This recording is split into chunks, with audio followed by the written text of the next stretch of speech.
Boa noite a todos. Meu nome é Carlos. No momento, eu estou como presidente da Associação Médica de Conselheiro Lafayette.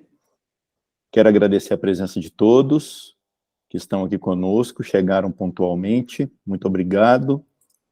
Quero agradecer, sobretudo, a presença da doutora Carolina, que sempre se disponibiliza a compartilhar seu conhecimento conosco, a estar com a gente, mesmo apesar da correria da vida dela, que é demais, a gente sabe como é, e ela sempre tem um tempinho para a gente. Muito obrigado, viu, professora Carolina?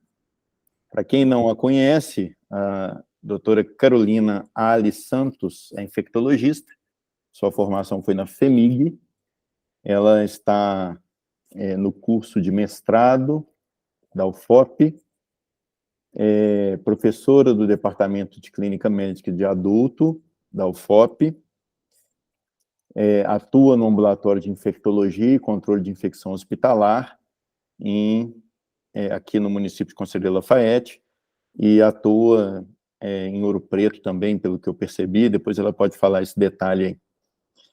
E com grande expertise nesse assunto da aula que ela vai compartilhar conosco. Doutora Carolina, a palavra é da senhora. Muito obrigado e estamos aqui atentos aos seus ensinamentos. Obrigada mais uma vez pelo convite, Carlos. Eu me coloco à disposição, porque, afinal de contas, eu adoro falar tanto de infectologia quanto desses temas bem relacionados à saúde pública, tá? Então, é uma paixão que eu tenho e queria trazer esse momento aqui para a gente conversar e discutir um pouquinho, até porque tem muita questão de fluxo mesmo, né, do município, e desse tema que é tão importante, né, na vida de nós brasileiros aí, que é a tuberculose. Bom, então o que eu trouxe para a gente conversar um pouquinho hoje, rapidamente nós vamos falar de dados epidemiológicos, da tuberculose, um pouco da fisiologia, dos recursos diagnósticos que a gente tem do tratamento, não tem como não falar da tuberculose extrapulmonar, né, que a gente acaba esquecendo, a gente preocupa muito com a pulmonar, mas o foco maior, né, isso tudo vai servir mais de introdução para a gente falar um pouquinho sobre a tuberculose latente, né, e todas as dificuldades que a gente vem enfrentando aí no diagnóstico e no tratamento, certo? Então, para a gente falar de tuberculose, é muito importante a gente utilizar as referências brasileiras, né, não adianta estudar tuberculose em referências internacionais. Nós temos toda a particularidade aqui no Brasil, o Ministério da Saúde, ele oferece o tratamento e quem dita as regras aí do tratamento, né? Então, o manual mais recente que a gente tem de tratamento é esse de 2019, e nós temos outros manuais muito interessantes que eu vou falar ao longo da aula, né? E queria chamar a sua atenção para esse protocolo de tuberculose de Minas Gerais, né? Que foi publicado no ano passado aí com o apoio da UFMG. Bom, então, trazendo aqui os dados da OMS, né, de 2020, que traz aí um panorama da tuberculose em 2019 no mundo inteiro, né, onde o Brasil se encontra aí entre 10 a 99 casos por 100 mil habitantes, né, nós temos aí uma prevalência muito parecida com a do norte da África, do leste europeu, né, e segundo esses dados da OMS, em torno de 10 milhões de pessoas adoecem por TB, né, todos os anos, dos quais 8,2% são co-infectados com HIV, né, aproximadamente 1,2 milhões de pessoas morreram de tuberculose nesse ano em questão, e mais de 208 mil pessoas vivem com HIV morreram com tuberculose. E foram 465 mil pessoas com tuberculose multidroga resistente, né, que tem sido um problema aí, muito grave de saúde pública. E esses dados aí colocam o Brasil em destaque, né, eles fizeram esse diagrama aqui, que talvez tenha ficado até um pouco confuso, mas que coloca o Brasil aqui como um tema de tuberculose com infecção por HIV no topo da lista dessa preocupação, né? A TB, exclusivamente a TB-MDR, né? A gente, no Brasil, não se destaca, mas com relação à co-infecção TB-HIV, é uma questão importante, sim, para o nosso país. Trazendo os dados mais né, do Brasil aqui, a gente tem uma incidência grande de tuberculose na região norte, né, aqui no estado do Amazonas, e no Rio de Janeiro. No Rio de Janeiro, chama atenção a maior incidência de tuberculose multiresistente, né? Minas Gerais, a gente encontra aqui numa incidência em nível mais baixo aqui no país. Por essas questões todas, né, o Brasil, ele é signatário aí do Pacto de 2035 da Organização Mundial de Saúde, que visa uma redução da taxa de detecção, da prevalência, da incidência mesmo, né, dos casos de tuberculose. Então, o Brasil produz a cada 4 anos esse documento, né, que traça toda a estratégia que vai ser implementada para reduzir os casos, né. E essa pactuação internacional visa reduzir o coeficiente de incidência de tuberculose em 90%, né? Então, assim, no Brasil, a gente passaria de 32 casos para cada 100 mil habitantes, né, que foram os últimos dados aí de 2020, como vocês podem ver nesse gráfico, para menos de 10 casos por 100 mil habitantes até 2035. Então, vai ser uma tarefa difícil, visto que a gente, desde 2001, né, transita aí entre 30 e 40 casos para 100 mil habitantes. E o objetivo de reduzir o número de mortes também de tuberculose para menos de 230 casos por ano até 2035. Bom, falando de questões mais locais, né, aqui nós temos as regionais de saúde de Minas Gerais, com esse gráfico que traz nesse eixo a incidência e nesse aqui a mortalidade dos casos de tuberculose. E a gente pode ver que a nossa regional de Barbacena, né, pertencemos à regional de Barbacena, nós temos uma incidência baixa, né, uma incidência razoavelmente baixa, uma mortalidade baixa também, né. Mas é claro que isso não deixa de ser uma questão preocupante, né, na nossa região, visto aí a associação muito grande aí com questões sociais, né, que a gente precisa estar bem atento. Bom, então, quem que é o foco da nossa pesquisa da tuberculose? São os sintomáticos respiratórios, né, que são aquelas pessoas com tosse sem outro diagnóstico mais provável, né, por mais que 2 semanas. E aí a gente vai determinar se a gente quer um critério mais sensível ou menos sensível. Então, na população geral, a gente acaba utilizando mais que 3 semanas, e naquelas populações de alto risco, né, como pessoas privadas de liberdade, pessoas vivendo com HIV, a gente utiliza essa definição de mais que 2 semanas de tosse sem outra causa que justifique. O nosso agente etiológico, né, a gente já conhece, Mycobacterium tuberculose, que é um bacilo álcool-ácido resistente, né, que ele é muito resistente a agentes químicos, né, e é sensível a algumas técnicas aí físicas de esterilização. Que nós temos aí de reservatório, principalmente, né, o ser humano mesmo, e eu só coloquei esse slide para a gente fazer um paralelo aqui com com as micobactérias não tuberculosas, né, que não tem uma importância tão grande em prevalência, né, como a Mycobacterium tuberculose, mas que muitas das vezes elas ficam esquecidas aí, e isso pode acabar atrapalhando um pouquinho o nosso diagnóstico das micobactérias tuberculosas, como nós vamos falar mais à frente. As micobacterioses não tuberculosas, a gente divide em as bactérias de crescimento lento e de crescimento rápido, né? Todas elas têm capacidade de causar infecção pulmonar também, né? Mas tem aí as micobactérias de crescimento lento, elas podem causar acometimento de linfonodo, e de crescimento rápido, muito relacionadas aí à esterilização de materiais, principalmente em blocos cirúrgicos, né? Nós temos comprometimento de infecção de pele, partes moles, ossos, articulações, etc. E essas micobactérias, elas, não tuberculosas, elas se aproveitam de alterações estruturais do pulmão, né? Então, elas são talvez um pouco mais oportunistas, inclusive, do que as micobactérias tuberculosas, né? E a gente só vai conseguir diferenciar uma micobactéria tuberculosa de uma não tuberculosa pela cultura. O exame do BAR, por exemplo, ele vai ser positivo, né? Nos dois tipos de infecção. Aqui a lista extensa, né, de micobacterioses, não tuberculoses, que isso aí vive sofrendo alteração aí das classificações.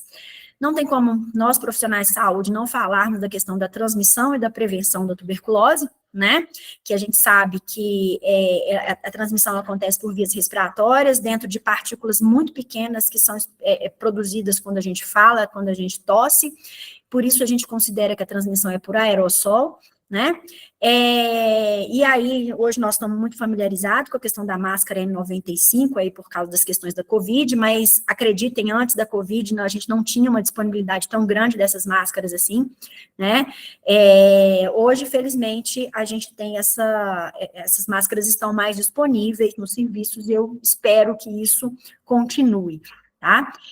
Só queria chamar a atenção para a questão do ambiente, né? Muitas vezes a gente atende um paciente com suspeita de tuberculose no consultório e logo em seguida a gente dispensa esse paciente, logo em seguida entra outro, né? A gente tem que considerar que num ambiente numa infecção de transmissão por aerossol, aquele ambiente ele vai estar contaminado por mais tempo.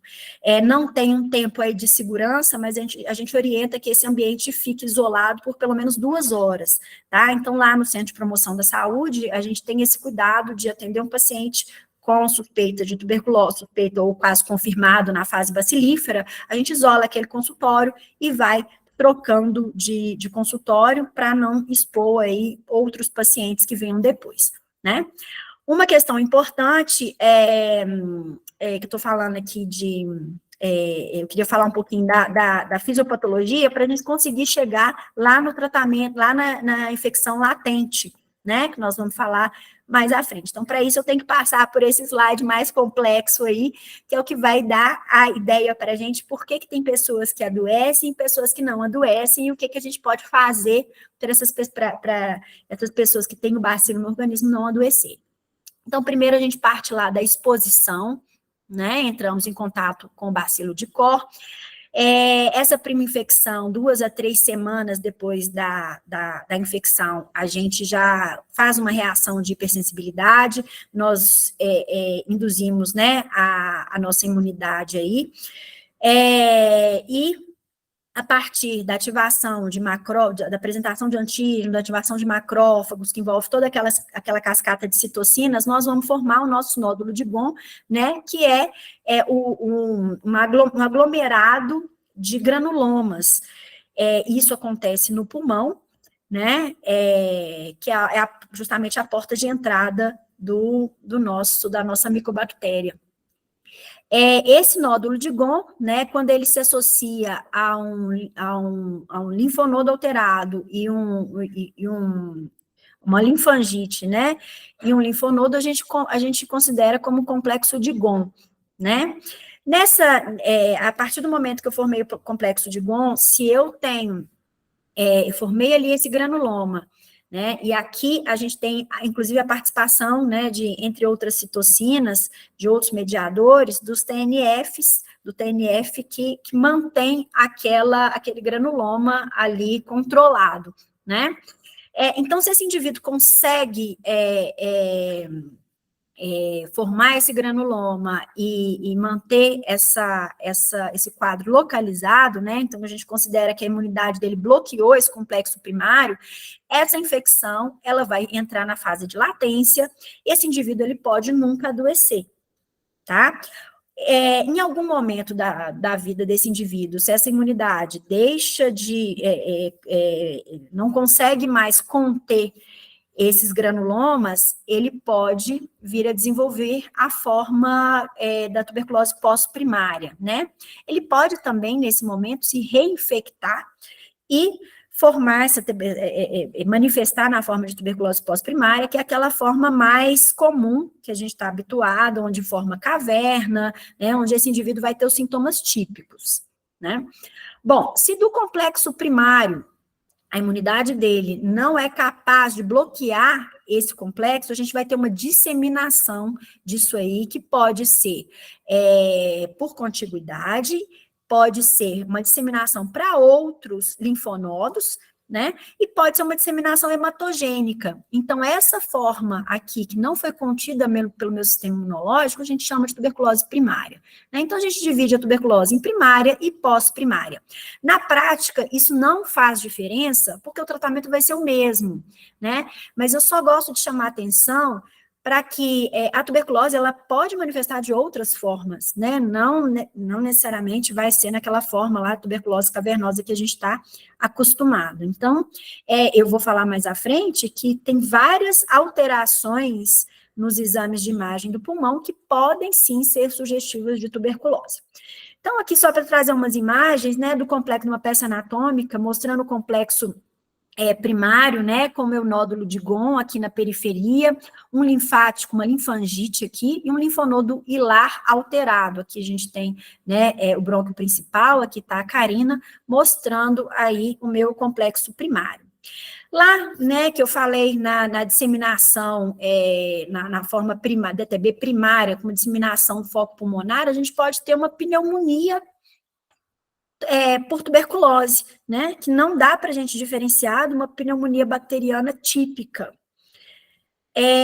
Nós podemos ter a disseminação ganglionária, nós vamos ver aqui linfonodos mediastinais alterados, e eu posso ter um comprometimento, uma TB ganglionar, né, e eu posso ter a disseminação hematogênica naquela forma grave, que é a tuberculose miliar, onde, além desse comprometimento pulmonar, eu posso ter comprometimento de outros órgãos aí, por essa disseminação hematogênica.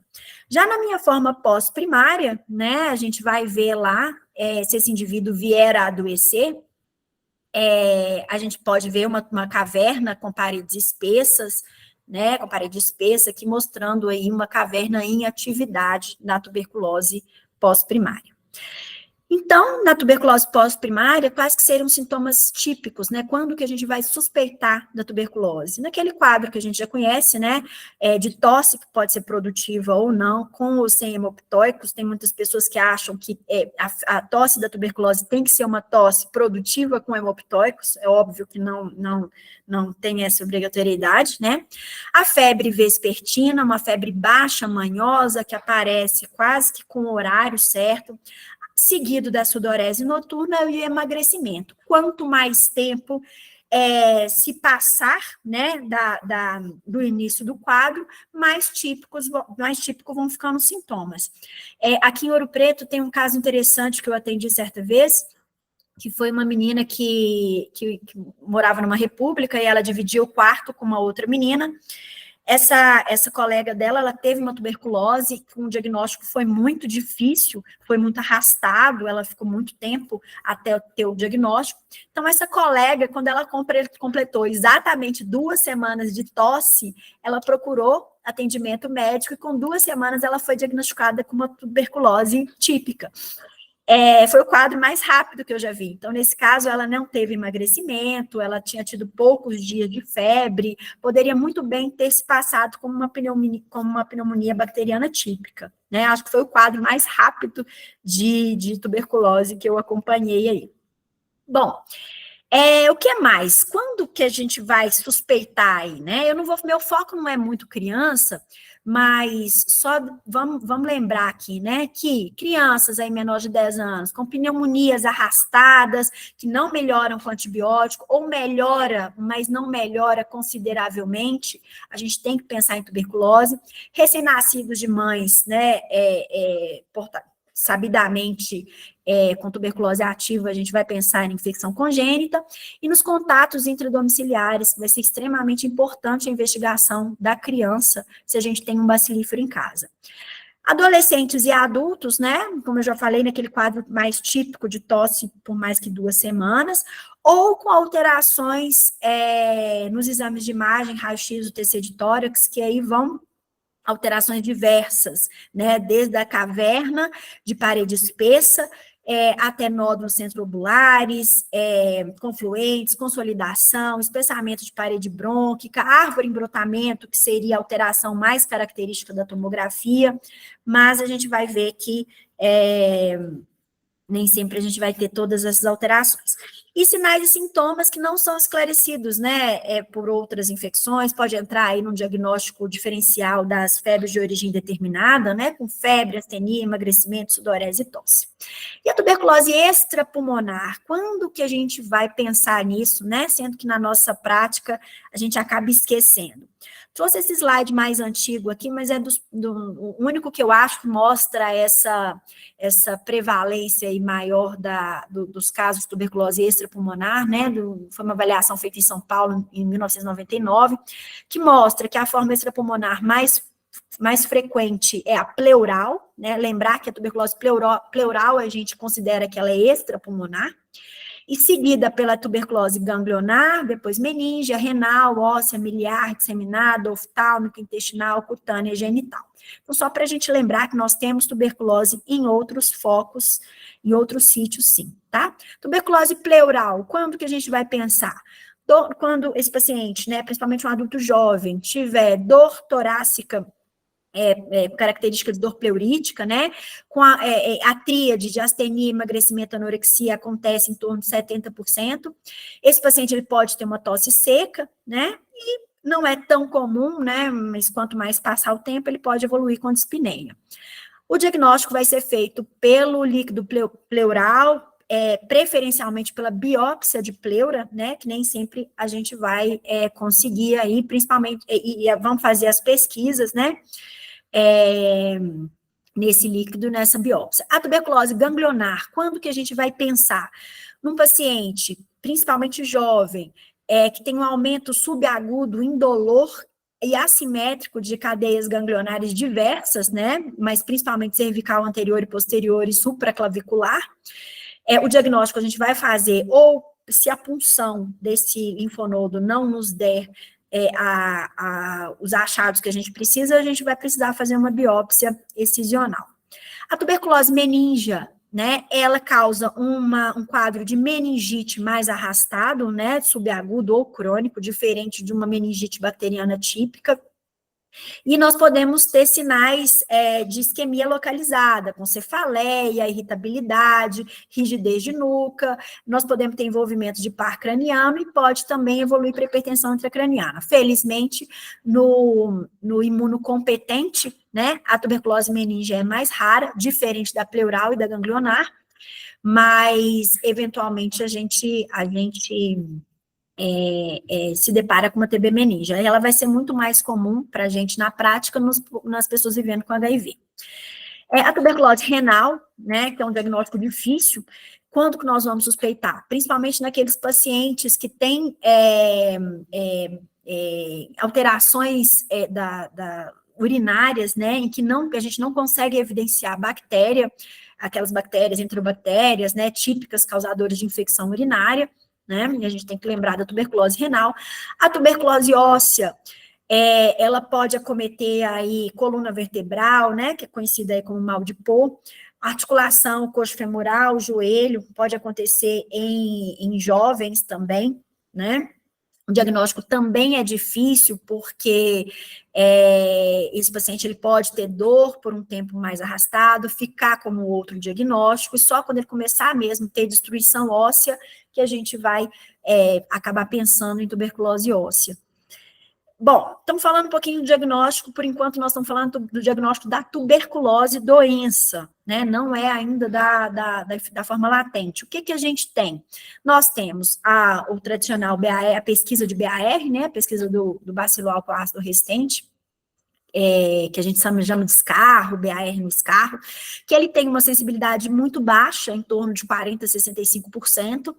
Nós temos a cultura de escarro, que ela tem seus problemas, porque demora muito, né, para a gente fechar o diagnóstico, mas a gente vai ver que hoje, quando a gente vai solicitar o BAR, é obrigatório que a gente solicite também a cultura de escarro.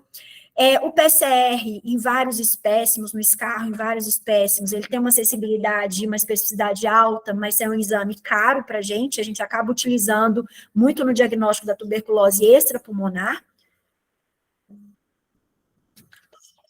A pesquisa da ADA, né, que ela tá validada para o diagnóstico da tuberculose pleural.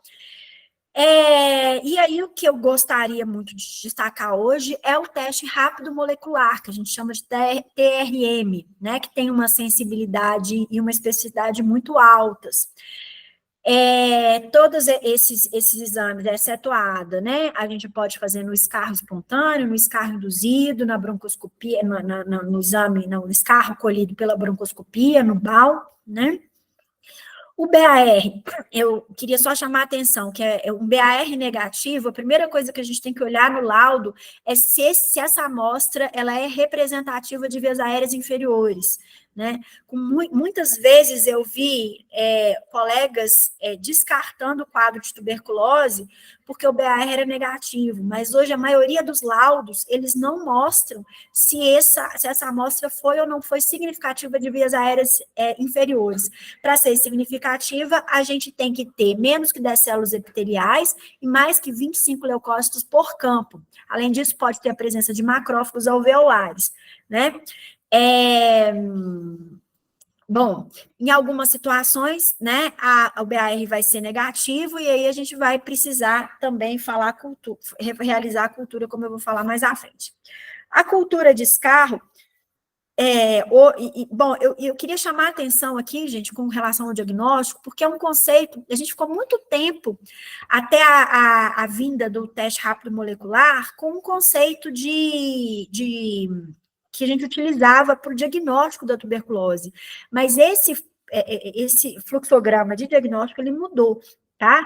Então, a gente precisa abrir a nossa cabeça e hoje, todos os locais, todos os municípios que têm acesso ao teste rápido molecular pelo sistema público, a preferência é que a gente faça o teste rápido molecular, tá? Nos casos que a gente for utilizar a pesquisa do BAR, a gente vai precisar também coletar a cultura do escarro, porque a sensibilidade do BAR, como eu já falei, ela é muito pequena.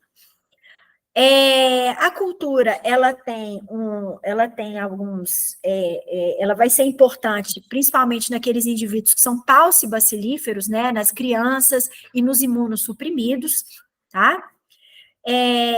O Ministério já tem uma nota técnica, né, colocando, padronizando aí os meios líquidos para a cultura. Ainda não está disponível, né, nos serviços, mas já existe uma nota técnica falando, né, dessa disponibilidade desses meios líquidos para a cultura, que eles vão agilizar mais o resultado. Então, se uma cultura meio sólido, a gente tem até 60 dias para fechar esse resultado, em meio líquido a gente pode reduzir esse tempo. Da ADA eu já falei, né, mas lembrar que ela não é exclusiva da tuberculose pleural, a gente pode ter a ADA presente no linfoma, no empiema, ou mesmo na artrite reumatoide, sem sinal qualquer de tuberculose, né, então a gente considera que a ADA ela tem um alto valor preditivo negativo para descartar a tuberculose pleural aí no líquido pleural. Bom, então, o que a gente usava, né, antigamente, era essa questão, era muito baseado no diagnóstico. A gente sabe que o padrão ouro, até hoje, continua sendo a cultura do escarro para o crescimento e identificação das micobactérias, né, mas quantas vezes nós já não precisamos utilizar o diagnóstico de presunção para tratar os nossos pacientes? E o que é o diagnóstico de presunção? Quando eu tenho um quadro clínico sugestivo de tuberculose e ou 2 BARs positivos, ou um BAR positivo e uma alteração no exame de imagem sugestiva, ou um exame histopatológico demonstrando um granuloma com ou sem necrose caseosa, certo? Então, a maioria de nós já fechamos vários diagnósticos, né, de presunção. Eis que chega, né, há alguns anos atrás, o teste rápido molecular para tuberculose, e ele demorou a ser de fato implantado, né, na rede pública, mas agora a gente tem acesso, a gente não tem acesso a esse exame na rede privada, mas na rede pública a gente consegue, e independente do município onde vocês estiverem, em Minas Gerais esse teste já está amplamente implantado, então no município que vocês estiverem, se vocês querem solicitar esse teste, é só entrar em contato com a Vigilância em Saúde do município e saber qual que é o fluxo desse município. Em Lafayette, a gente recolhe essa amostra lá no Centro de Promoção da Saúde e a gente tem uma agenda de transporte para mandar esse exame para a FUNED. Em Lafayette, esse exame é processado para a gente em Juiz de Fora, tá? Então, de fato, o teste rápido molecular, né, carinhosamente a gente chama de TRM, ele é um PCR automatizado, né, que fica pronto, fica disponível o resultado em 2 horas, e esse teste que a gente utiliza atualmente, ele além de ser altamente sensível, específico, dá o resultado rapidamente, ele já vai detectar a presença de gene de resistência à rifampicina, e isso é muito importante, porque a rifampicina é a droga principal que acompanha o nosso tratamento da tuberculose. O teste rápido molecular, então, hoje é a nossa preferência para diagnóstico, tá? Porém, o que eu recomendo para todo mundo é ainda, como a gente tem essa facilidade de realizar o BAR na rede privada, né, um exame barato, eu oriento que peçam as duas coisas. Por quê? A gente passa por alguns períodos de desabastecimento dos insumos para fazer esse TRM. Então, a gente manda para Juiz de Fora e fica esperando o resultado, e às vezes esse resultado demora a vir. Então, se a gente tem as duas coisas correndo, a gente não perde a oportunidade aí de diagnosticar. E é claro, gente, o diagnóstico da tuberculose pulmonar, né, pulmonar e laríngea, que são as formas que mais transmitem, eu não coloquei aqui no slide, mas a gente fala que um paciente bacilífero, habitualmente, ele infecta de 15 a 20 pessoas ao seu redor, né? Então, é uma doença altamente transmissível. Então, o diagnóstico, né, nós vamos dar preferência aí para fazer o TRM desses pacientes, mas eu oriento fazer as duas coisas, eu estava falando da questão da urgência, né? Então, a gente não pode ficar programando quando marcar BAR para fazer semana que vem, não existe isso. A gente tem que diagnosticar rápido os nossos pacientes, então não perder essa oportunidade. O TRM, ele tem a vantagem ainda de poder ser realizado em amostras pulmonares e amostras extrapulmonares, né, no líquor, em macerado ou em punção de linfonodo, tá, líquido sinovial, urina e etc. Bom, então, o fluxograma de tuberculose que a gente usa em Lafayette hoje, né, é justamente esse disponibilizado pelo Estado de Minas Gerais, que a gente vai partir da suspeita, né, de tuberculose, vamos realizar o TRM. Se o TRM for negativo e esse paciente não tem mais sintomas, automaticamente a gente exclui o diagnóstico. Se o TRM é negativo, mas esse paciente tem sintomas, eu posso estar de frente a uma tuberculose causada por micobactéria não tuberculose, né? Então, nós vamos ter que solicitar a cultura, é esse canto direito aqui do meu fluxograma, certo? Caso o teste rápido molecular venha positivo, isso já é suficiente para eu tratar o meu paciente, tá? E aí eu vou observar se esse TRM veio resistente ou sensível à rifampicina. Se veio resistente, nós vamos ter que coletar a cultura e mandar esse paciente imediatamente para um centro de referência. Felizmente, acredito que em Lafayette a gente não tenha tido casos pelo menos que tenham sido diagnosticados no município de resistência à rifampicina, ainda não, tá? Bom, se eu vou fazer o diagnóstico pela baciloscopia, pela pesquisa do BAR, é aquilo que eu falei com vocês, eu preciso solicitar junto à cultura, tá? A cultura e o teste de sensibilidade dessa cultura. A FUNED também faz a cultura, tá? E tem alguns laboratórios privados que realizam essa cultura já por métodos automatizados. E aí eu vou casar os dois resultados. Como a cultura demora muito a sair, eu vou usar esse resultado aí retrospectivamente. Bom, e aí o que a gente tem de novidade, né? A gente tem de novidade já uma portaria de 2021, implantando, aí, incorporando ao SUS o teste de fluxo lateral para detecção da lipoarabinomanano na urina, que é um componente da parede da micobactéria, né? Que ela é identificada, ela é concentrada e eliminada pela urina, tá? Mas esse teste, a princípio, ele só está sendo incorporado para diagnóstico de tuberculose em pacientes, em pessoas vivendo com HIV, tá? Então, ele não foi implantado ainda, mas o Estado já está soltando as primeiras informações, e a gente acredita que em breve a gente vai começar a utilizar isso aí, tá? Mas exclusivamente, por enquanto, para tuberculose em pessoas vivendo com HIV. Nós temos também um outro teste rápido molecular, né, que já foi incorporado ao SUS, que é esse teste de sonda em linha para detecção do micobactério tuberculose, né? E ele é interessante porque ele avalia, além da resistência à rifampicina, a resistência à isoniazida, quinolonas e aminoglicosídeos, tá? Então, ainda não tenho muita notícia da implantação desse teste, ele foi incorporado já há mais tempo, né? Mas é bom saber que a gente tem aí opções chegando para podermos utilizar. Bom, com relação ao tratamento da tuberculose, né, todo mundo conhece um pouco, eu só queria chamar a atenção para que o etambutol, ele já foi incorporado no nosso esquema básico já há muitos anos, né, antigamente a gente usava só rifampicina, isoniazida e pirazinamida, e há alguns anos atrás a gente estratificou também essa dose aqui para a dose de 5 comprimidos, né, na fase inicial do tratamento, para pessoas acima de 70 quilos. Antigamente, a gente utilizava só, a dose máxima eram 4 comprimidos. Hoje, a gente utiliza essa dose aí de 5 comprimidos para pessoas acima de 70 quilos.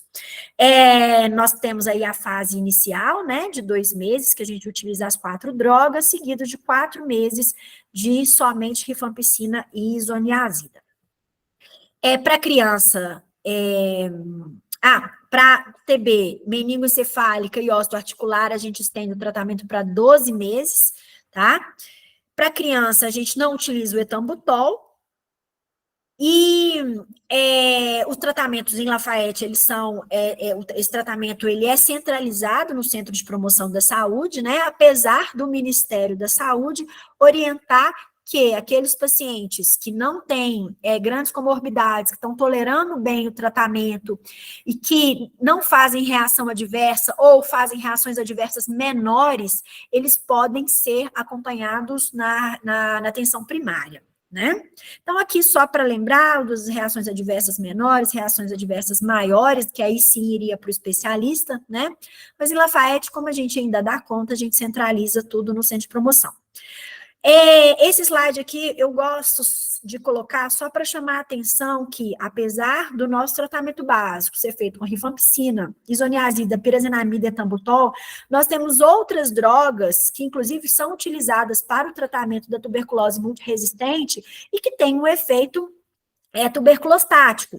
E qual a importância disso? A gente sabe, né, que o diagnóstico, por exemplo, de uma pneumonia bacteriana típica, ele é difícil, nem sempre a gente consegue chegar no agente etiológico, e a gente acaba utilizando, fazendo tratamentos de prova, né? Mas, se eu utilizo para tratamento de prova uma droga que tem um efeito tuberculostático, eu posso estar de frente a uma tuberculose que eu estou subtratando, esse paciente ele vai ter uma melhora inicial, mas depois ele recorre dessa pneumonia, tá? Então, só chamar atenção para isso, né? A gente utiliza muito para tratar a pneumonia bacteriana típica, claritromicina, né? Levofloxacin, em algumas situações a gente acaba usando aminoglicosídeos, mas lembrar desse efeito aí, tá?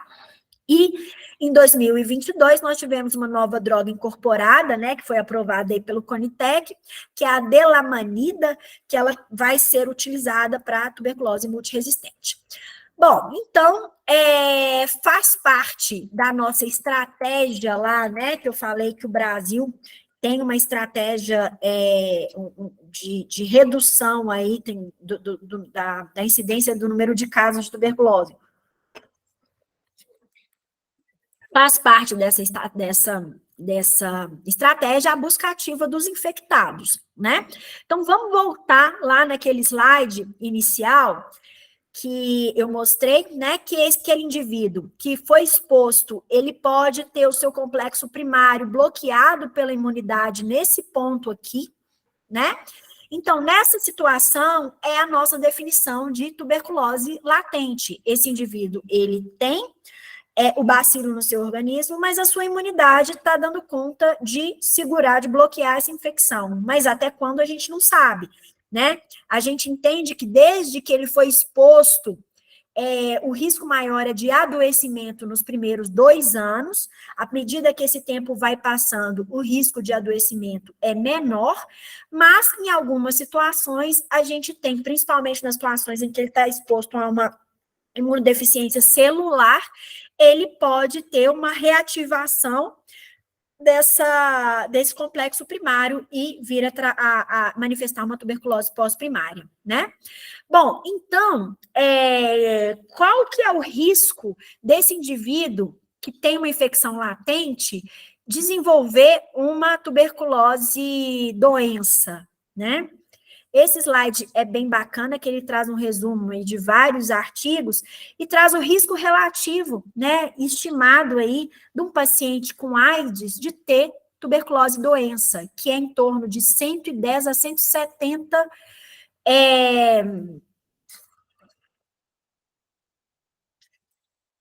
vezes maior que um indivíduo sem a condição. Tá?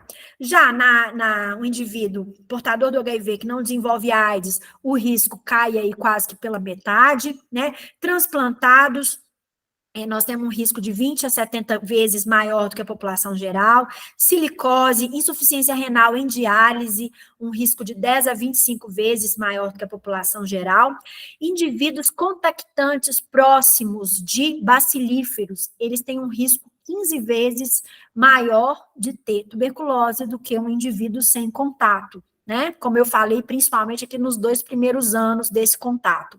Alterações radiológicas fibróticas de sequela de tuberculose, um risco de 6 a 19 vezes maior do que a população geral.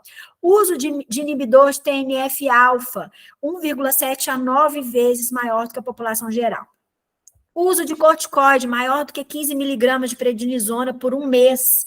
Esse indivíduo tem um risco relativo de 4,9. Diabetes mellitus, de 2 a 3,6. Né? Crianças, um risco também aumentado. Baixo peso, tabagista, calcificação isolada, sem fibrose na radiografia. Um risco, o dobro, né, da população geral. Né? Indivíduos...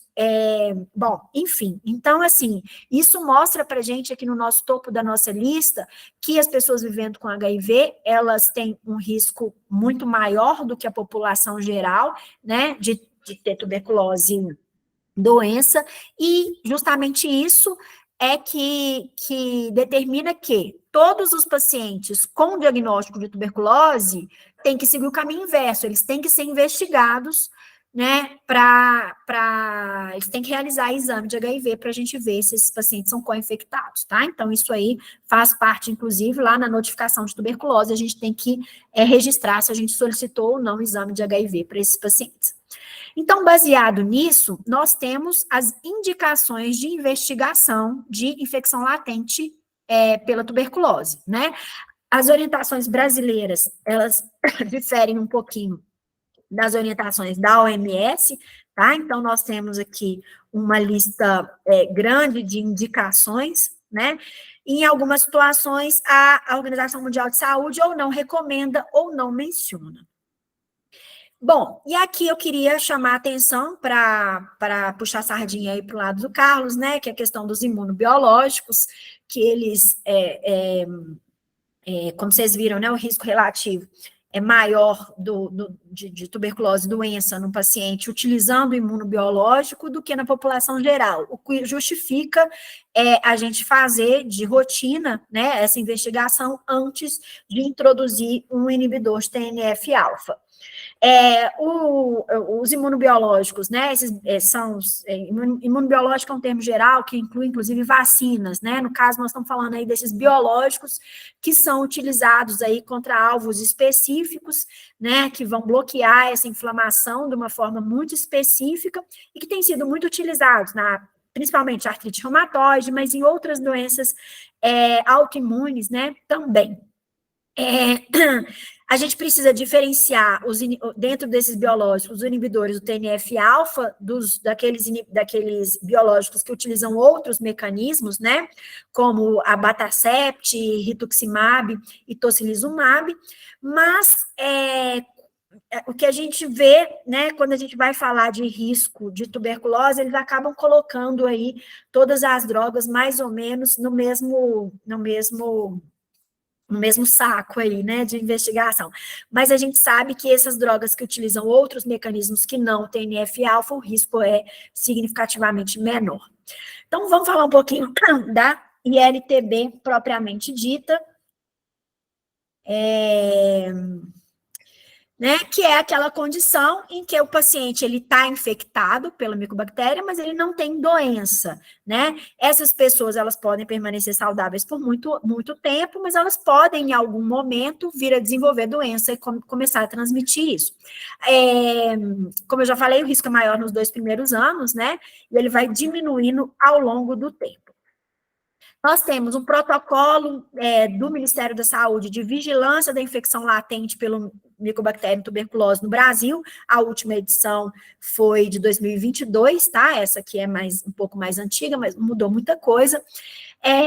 E que eles consideram que mais ou menos, né, falam-se aí de algumas estimativas, que mais ou menos 1/4 da população mundial esteja infectada, né?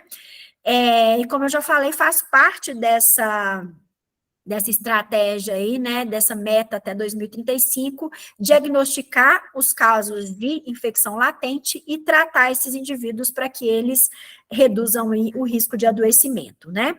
O tratamento da ILTB, ele vai reduzir entre 60% e 90% o risco de adoecimento, então isso é bem significativo, né?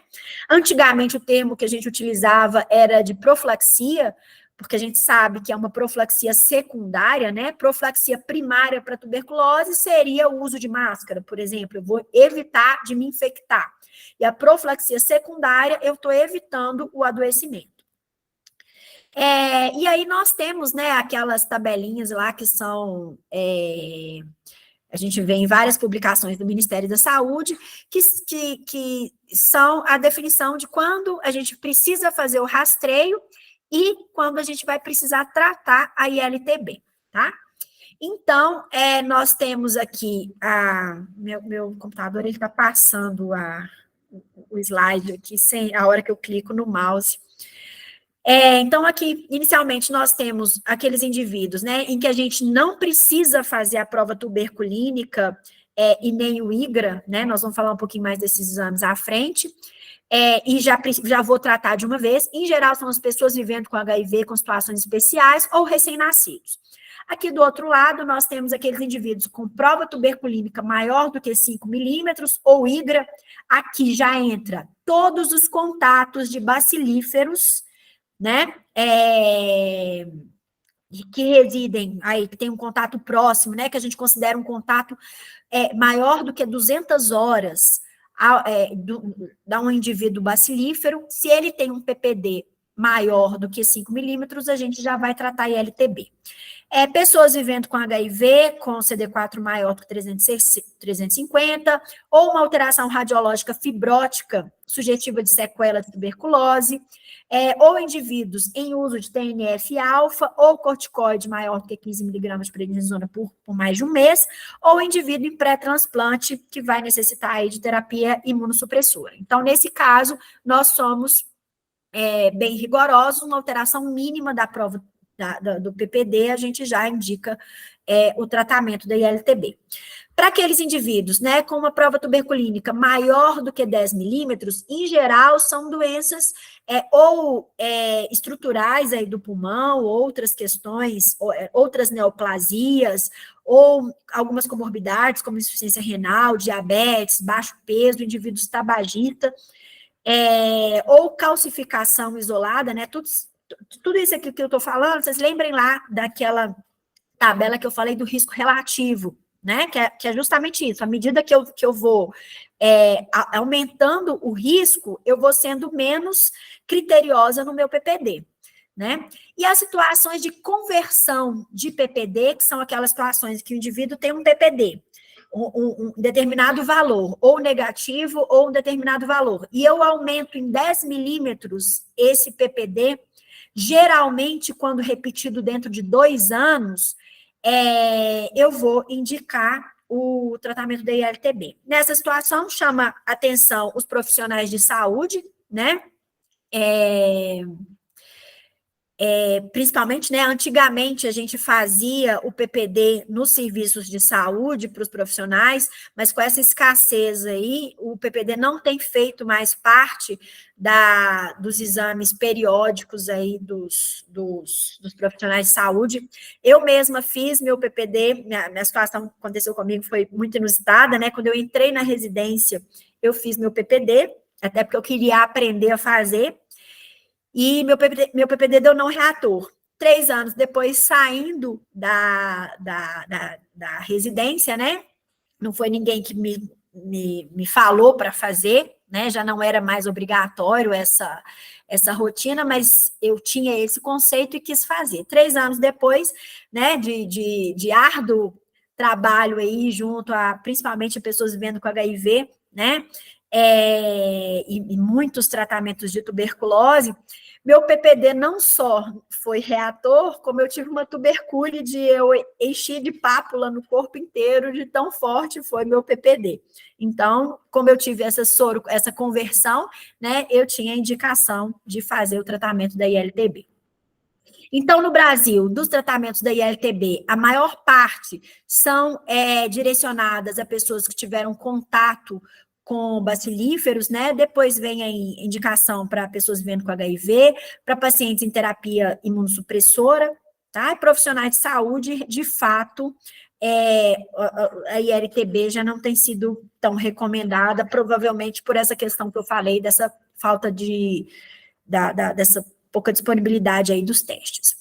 Bom, então, o que é esse PPD? Né? PPD não é o nome correto é teste tuberculínico ou prova tuberculínica, né? PPD é o nome da técnica, do reagente que a gente utiliza, né? É uma intradermo-reação em que a gente vai injetar uma substância no subcutâneo e entre 48 e no máximo 96 horas esse indivíduo volta ao serviço que aplicou o PPD para fazer a leitura. E aí a gente tem vários problemas, né? Várias desvantagens, porque é um teste que depende da aplicação, depende da leitura, né? E depende também da imunidade celular desse indivíduo, certo? Uma outra, o PPD, ele está indicado, então, para controle de contato, investigação de TB latente, diagnóstico da tuberculose na criança, né, e a avaliação anual do profissional de saúde, que há muito tempo a gente não tem feito. Veja bem que eu coloquei aqui o PPD como, mesmo eu vou falar do IGRA, para diagnóstico da tuberculose na criança. No adulto, a gente não utiliza PPD, a gente não utiliza IGRA para fins de diagnóstico da tuberculose doença, tá bom? Então, a gente considera que aqueles testes não ajudam no diagnóstico da tuberculose doença. Nós temos, felizmente, essa outra opção, que é o Interferon Gamma Release Assay, que é o IGRA, né? Que ele vai medir o nível de interferon que foi produzido pelas minhas células T em contato com a micobactéria, né? Estimuladas aí pela micobactéria. Então, fica claro que também depende da minha imunidade celular, né? Ele tá muito relacionado à quantidade de linfócitos T, CD4 e CD8 no organismo desse indivíduo. As indicações são as mesmas aí do PPD, tá? Bom, então como que a gente faz a investigação, né? Eu falei que esses testes, eles são utilizados aí tanto lá para o diagnóstico, né? Aqui do rastreio daqueles indivíduos que eu vou tratar a tuberculose latente, quanto para os contactantes de forma bacilífera, né? Então, o fluxograma que a gente utiliza para investigar o adulto é esse aqui. Esse indivíduo é contato de paciente bacilífero. A primeira coisa é a gente avaliar se ele tem sintoma ou não tem sintoma. Se ele tem sintoma, eu vou indicar aquele fluxograma de investigação de tuberculose ativa, que eu vou ter que fazer o teste rápido molecular, aquilo tudo que a gente já conversou. Se esse indivíduo é assintomático, ele não tem febre, não tem tosse, não tem emagrecimento, não tem sudorese noturna, eu vou solicitar a prova tuberculínica, né? E aí, vocês lembram lá que eu falei, se ele é um contato e tem PPD maior do que 5, eu vou solicitar um raio-x de tórax e vou indicar, se esse raio-x de tórax está alterado, eu vou continuar a investigação, porque tem uma forte possibilidade de tuberculose doença. Se esse raio-x está normal, eu vou indicar o tratamento da ILTB. Né?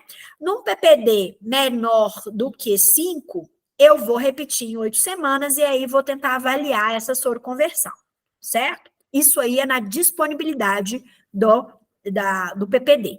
Para criança, a gente já indica, ou para investigação de contato, é um fluxograma bem semelhante, né? Mas a gente já indica ou o PPD ou o IGRA, tá? Para adulto, a gente não indica o IGRA nessa situação aqui. Para criança, a gente já vai indicar. Bom, então vamos comparar aqui um pouquinho do PPD e do IGRA.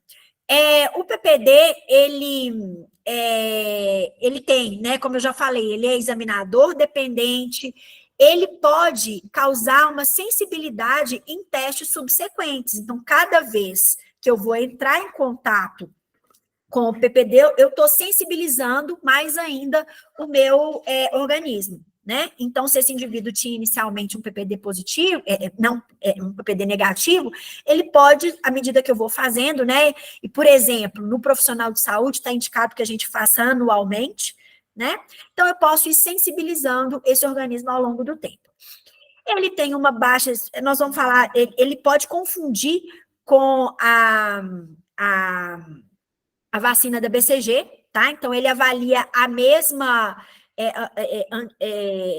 eu posso ter uma reação muito semelhante, tanto ao BCG quanto ao PPD, né? Porque a gente vai ver que isso não acontece no IGRA, e ele vai ter uma sensibilidade menor naquelas pessoas que têm uma alteração da imunidade celular, né? E, além do mais, eu preciso retornar no serviço de saúde para poder fazer a leitura. E aí, o nosso PPD é uma situação engraçada, e isso vai valer um pouco para o IGRA também, que eu estou querendo avaliar quem que é a minha população de risco. Não são justamente aquelas pessoas que têm uma imunodeficiência mais específica, né? Celular, na maior parte das vezes. É justamente a população para a qual o PPD também não é maravilhoso, né? Também não traz muita... também ele pode ser um falso negativo nessas situações. Então, assim, a gente tem que ter muita crítica quando a gente vai fazer esse PPD, né? Então, só para vocês terem uma ideia, as condições que estão relacionadas a resultados falsos negativos desse PPD, ou questões relacionadas ao reagente, né? Ou relacionadas à aplicação, um profissional pouco experiente. Eu posso ter um PPD negativo numa tuberculose grave ou disseminada, né? Eu posso ter um PPD negativo se esse indivíduo tiver infectado aí com outras doenças virais, bacterianas ou fúngicas. Eu posso ter um PPD negativo se esse indivíduo tem uma imunodepressão avançada, nos casos de paciente em fase AIDS, uso de corticoide, imunossupressor, quimioterápico, se ele vacinou com vírus vivo nos últimos 15 dias, se ele é portador de alguma neoplasia, desnutrição, diabetes, insuficiência renal, gravidez, criança menor do que 3 meses, idoso, ou febre, aí próximo ali da realização do teste PPD. Então, justamente as indicações do teste são aquelas que estão relacionadas a resultados falsos negativos, né? Então, é muito interessante isso. E o mesmo vai servir para o IGRA, né? Mas o IGRA, nós veremos que ele se mostrou aí um pouquinho superior com relação ao PPD. Quando a gente fala em IGRA, a gente imagina, né, deixa eu passar para esse slide uma vez, que a sensibilidade e especificidade vai ser muito maior do que o PPD, mas quando a gente vai estudar a fundo, não é tão maior assim, tá? Então, aqui tem a comparação de 3 estudos, que foram justamente os 3 grandes estudos que introduziram aí o IGRA na prática, né, clínica dos indivíduos aí, substituindo o PPD, né, que a gente vai comparar. Para alguns deles, como esse primeiro estudo aqui, a sensibilidade foi maior para o IGRA, né, mas a especificidade não variou tanto.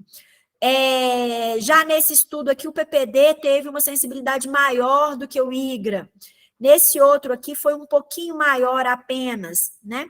Bom, o que chama atenção é o valor preditivo negativo, que é razoável, apesar de todos aqueles indícios lá, né, de falso negativo da prova tuberculínica, o valor preditivo negativo, a capacidade de afastar a tuberculose latente foi razoável para os 2 testes. Bom, e aí a comparação desses 2, né, não mostrou uma capacidade de prever tuberculose doença, nenhum dos 2 testes se mostrou efetivo para isso, mas, né, principalmente nessa revisão feita pela Conitec, para a implantação do IGRA, ele mostrou que para pacientes em hemodiálise ou portadores de artrite reumatoide ou com outras doenças reumáticas submetidos a transplante de órgão sólido, candidato a transplante, portador de doença renal crônica, e em crianças, o IGRA teve um resultado um pouco melhor do que o PPD para a investigação de TB latente, certo? Então, não é nenhuma maravilha, mas é um exame que traz um pouquinho mais de resultado para a gente. Bom, e aí fica essa história, nós temos IGRA ou não temos IGRA disponível, né, no Brasil? Aí eu fiz um apanhado aqui, eu fiz uma retrospectiva de todas as notas técnicas, né, e as informações que a gente vem tendo ao longo do tempo, para tentar prever quando que a gente vai ter esse IGRA disponível aí na nossa região. A primeira nota que eu achei foi lá de novembro de 2020, né, que incorporou o IGRA para investigação de tuberculose latente em pessoas vivendo com HIV. Mas não foi em 2020 que a gente teve acesso a isso. 2021, tem um ofício, né, incorporando aí o IGRA na rede de diagnóstico laboratorial de tuberculose, mas continuamos sem ter acesso a isso. Em fevereiro de 2022, né, aparece essa nota do Ministério da Saúde que trouxe as recomendações, né, de forma mais específica do IGRA para investigação de tuberculose latente em pessoas vivendo com HIV com CD4 acima de 350, criança entre 2 anos e 10 anos, contato de tuberculose ativa e pessoas candidatas a transplante. Continuamos sem ver esse exame.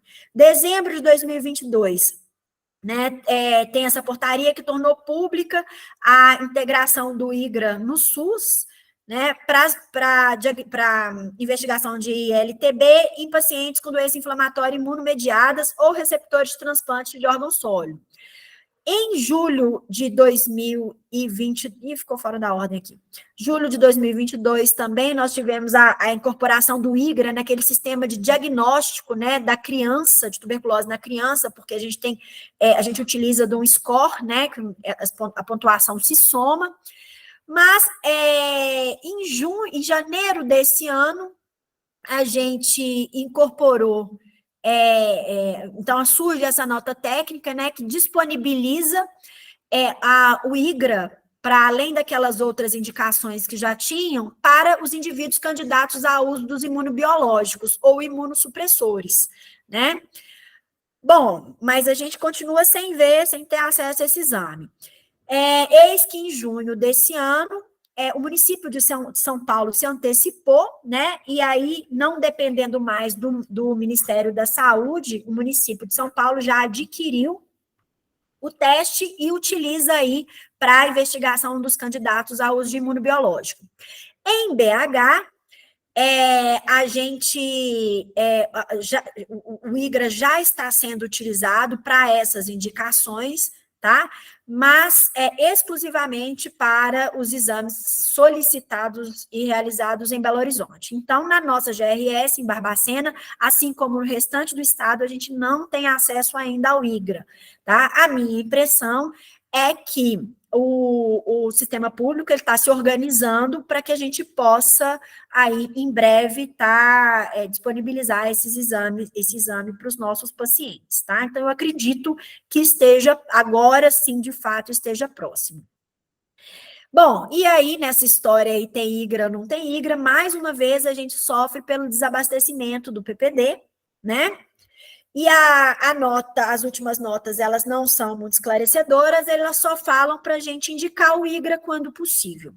O IGRA, nós temos hoje na rede privada, né, um exame que barateou muito ao longo do tempo, ele está custando R$ 395,00 lá no Hemolab, ele é realizado no Hermes Pardini, tá? Tem toda uma orientação aí dos dias de coleta e tal, ele não é coberto pelos convênios, tá? Mas, felizmente, nós já tivemos momentos aí, há pouco tempo atrás, né?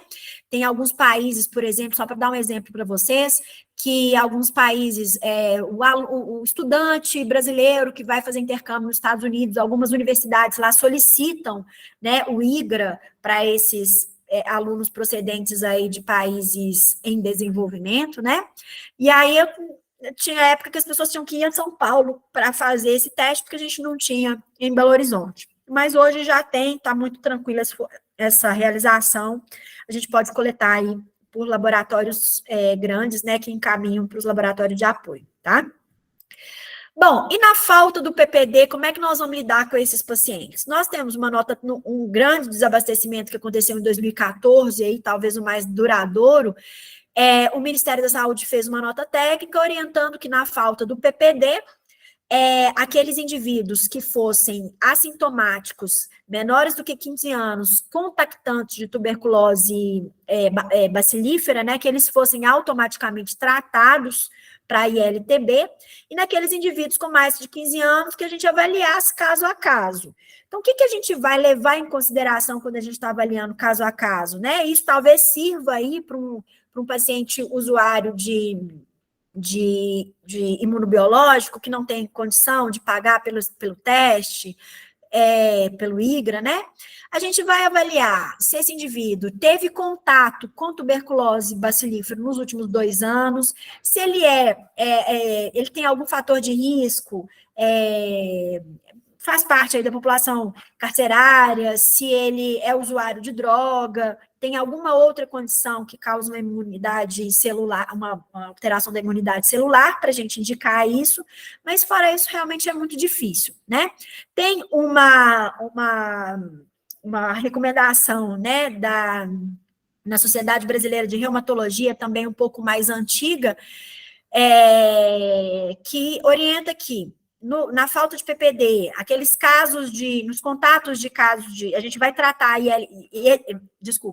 na falta de PPD, e a gente vai indicar o uso de TNF-alfa, de inibidor de TNF-alfa, nós vamos tratar a tuberculose naqueles casos, né, de contato com tuberculose bacilífera, né, claro, ou se tem uma radiografia sugestiva de sequela de tuberculose, se tiver possibilidade que a gente faça o IGRA, e na ausência do IGRA, aquilo que eu falei, individualizar a indicação, né, considerando a epidemiologia e o risco associado ao tratamento.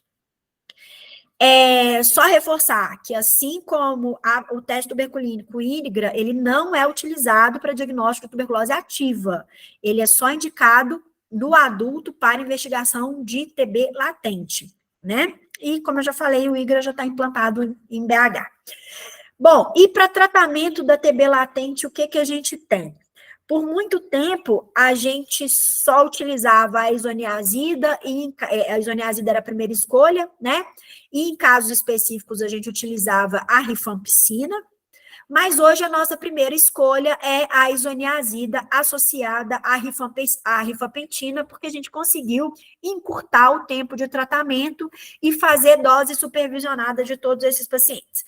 Então, a gente utilizava antes aí a isoniazida, né? Esse indivíduo, a gente utilizava ou por 6 meses ou por 9 meses, não tinha uma indicação tão precisa de quando que a gente vai utilizar 9 meses, mas o que a gente sabe é que, felizmente, esse indivíduo que a gente utilizava por 180 dias, ele tinha até 270 dias para completar todas as doses, ou seja, ele pode ou ficar 3 meses seguidos sem a medicação, ou no somatório das falhas, falhar por até 3 meses. Isso dá uma segurança grande para a gente, porque se esse paciente tiver alguma reação adversa, a gente pode suspender temporariamente, manejar a reação adversa e reintroduzir, tá? O mesmo acontece com a rifampicina, né? Que estão 4 meses aqui de rifampicina. Esse indivíduo, ele tem que tomar 120 doses entre 4 e 6 meses. Ele tem até 180 dias para tomar 120 doses, né? E a isoniazida com rifampicina tem seus inconvenientes, é um número grande de comprimidos que esse indivíduo vai ter que tomar, né? Mas é uma vez por semana só, né? E a gente vai tratar por 12 semanas, certo? Então, quando que a gente vai indicar? Então, vou partir hoje da nossa primeira escolha, que é a isoniazida mais a rifampicina. A gente vai tentar indicar ele para todas as pessoas, né? Como primeira escolha, certo? A gente vai indicar a isoniazida, exceto, né, caso ele tenha algum evento adverso grave aqui nesse esquema, a gente já vai passar direto para a rifampicina, né? E a gente vai evitar ele em pessoas acima de 50 anos. A rifampicina, a gente vai utilizar vai dar preferência, né, para indivíduos, comparando as duas situações, a rifampicina é a droga menos hepatotóxica que a gente tem, né? É hepatotóxica também, né? Mas talvez seja um pouco menos do que a isoniazida. Então, naqueles indivíduos que têm alguma hepatopatia ou que tem um risco maior de desenvolver, indivíduos acima de 50 anos, etilistas, a gente vai dar preferência para a rifampicina, tá? Tudo é conversado, né? Então, apesar da primeira escolha ser a isoniazida mais a rifapentina, se a gente tiver que fugir desse protocolo, nós vamos conversar com o Estado para depois não sermos aí questionados sobre isso. Pessoal, e o Estado vigia mesmo, tá? Então, hoje tem o cruzamento de dados, o banco de dados, por exemplo, das pessoas vivendo com HIV, eles sabem o CD4 de todos os indivíduos que tratam e realizam o exame pelo SUS. E se esses indivíduos, eles têm CD4 abaixo de 350, eles cruzam com o banco de dados de quem está quem faz ou já fez o tratamento da ILTB para poder saber se esse indivíduo tratou ou não tratou, e mandam cartinha para a gente perguntando, doutora Carolina, você tem tal paciente com CD4 abaixo de 350, por que a senhora não instituiu o tratamento de LTB para esses pacientes? Então, tem essa vigilância. Claro que no caso do HIV é mais fácil, porque tem esse cruzamento de banco de dados, né? Mas, do ponto de vista aí da atenção primária, existe também essa fiscalização, né? Os agentes comunitários, eles têm que informar quantas pessoas moram naquela casa daquele bacilífero, se essas pessoas já foram investigadas, realizaram raio-x, PPD, etc. Tá? Do tratamento de LTB, esse esquema aqui, gente, ele tem alguns efeitos colaterais consideráveis. Então, logo que ele foi instituído, a gente viu muita reação adversa, alguns pacientes em abandono, mas acho que hoje a gente sabe orientar melhor os nossos pacientes. Talvez, acho que a gente já está conseguindo abordar isso um pouco melhor, né? E antes, a isoniazida e a rifampicina, que a gente utilizava mais, era um tratamento domiciliar, então, de fato, a gente não sabia e não tem como controlar esse paciente para saber se ele está usando direito.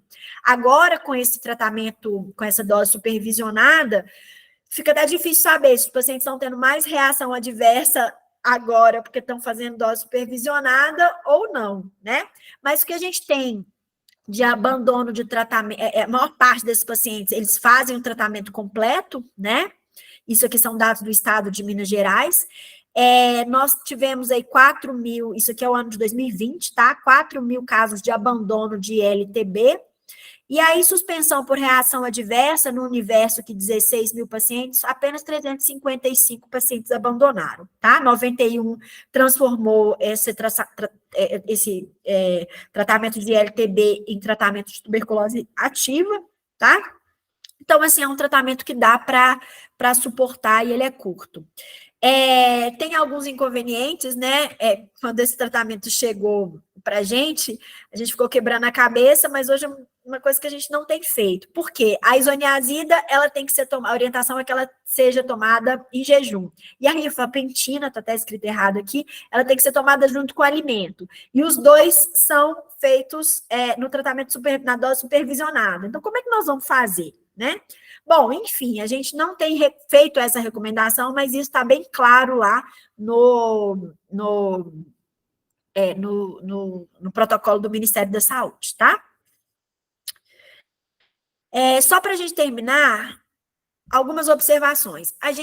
Em geral, a gente não repete, aquele paciente que teve tuberculose, a gente não fica pedindo exame para saber se ele tem tuberculose latente, porque é óbvio que ele tem o bacilo no organismo, né?